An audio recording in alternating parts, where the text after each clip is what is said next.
Think about the last car you admired. Maybe it was a rugged Land Rover, a sleek Volvo, or a high performance Lamborghini.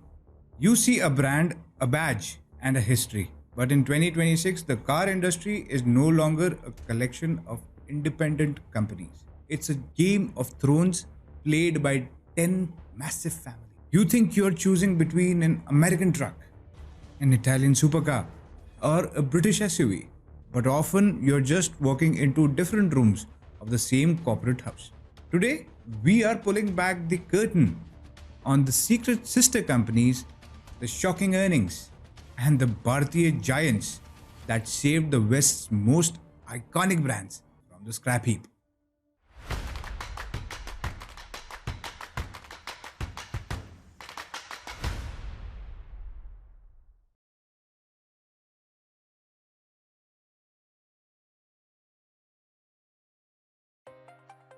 We start our journey in Bharat. In 2008, the world was in a financial freefall.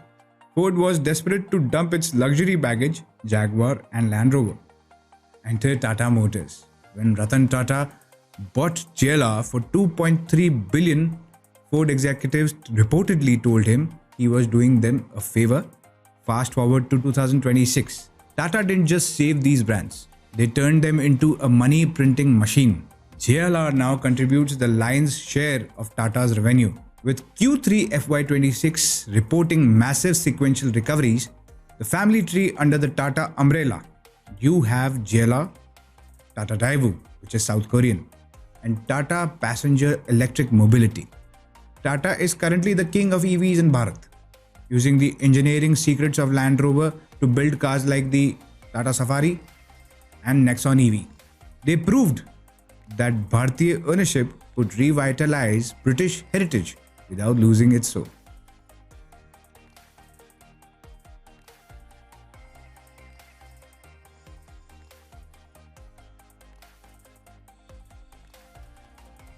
While Tata went for British heritage, Mahindra went for Italian art.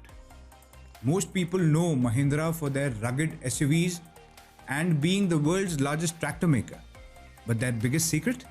They owned Pininfarina. Yes, the legendary Italian design house that created the most iconic Ferraris of all time is over 76% owned by that Mahindra Group. Today, they produce the Automobili Pininfarina Battista, a 2.2 million electric hypercar that hits 100 kilometers per hour in under 2 seconds. The earnings? In 2025, Mahindra hit record sales in Bharat, fueled by Born Electric SUV lineup. By owning the designers of Italy, Mahindra has transformed from a tractor company into a global symbol of high-performance design.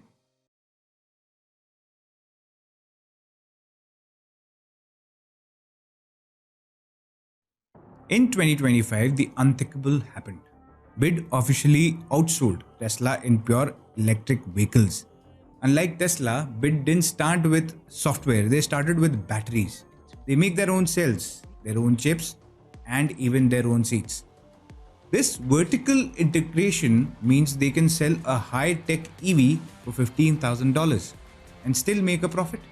With their ultra-luxury brand Yangwang making SUVs that can literally float in water, BID is the new superpower of the 21st century.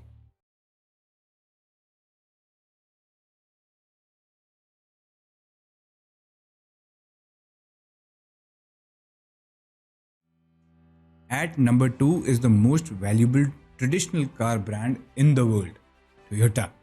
While the world went all in on EVs, Toyota's chairman Akio Toyoda famously said, "People are finally seeing reality." Toyota bet on hybrids and in 25 to 26, it paid off massively. They own Lexus, Daihatsu and Hino. They sell 11 million cars a year because a Toyota is a car you can drive for 20 years without it breaking. They don't chase trends, they chase perfection.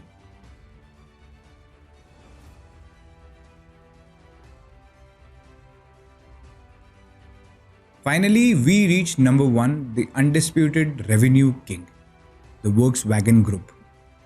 Based in Wolfsburg, Germany, this isn't just a car company.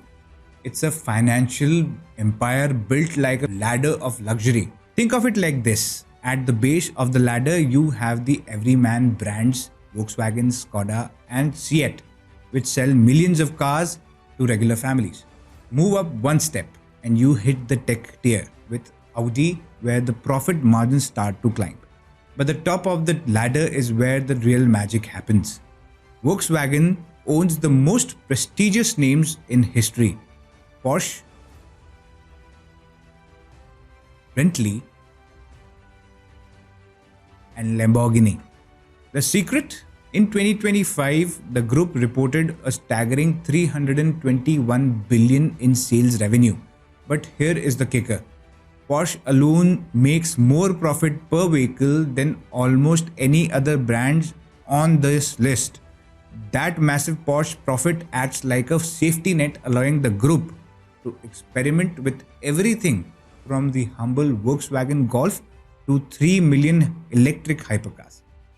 They are the ultimate example of why the sister company model works. One brand pays for the grocery runs, while the other one pays for the dreams. The car industry in 2026 is a web of ownerships.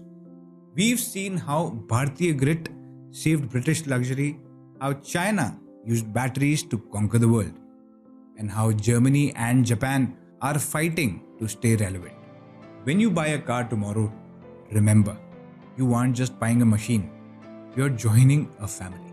Which family would you trust with your money? Let me know in the comments below. I'll see you in the next one. Peace.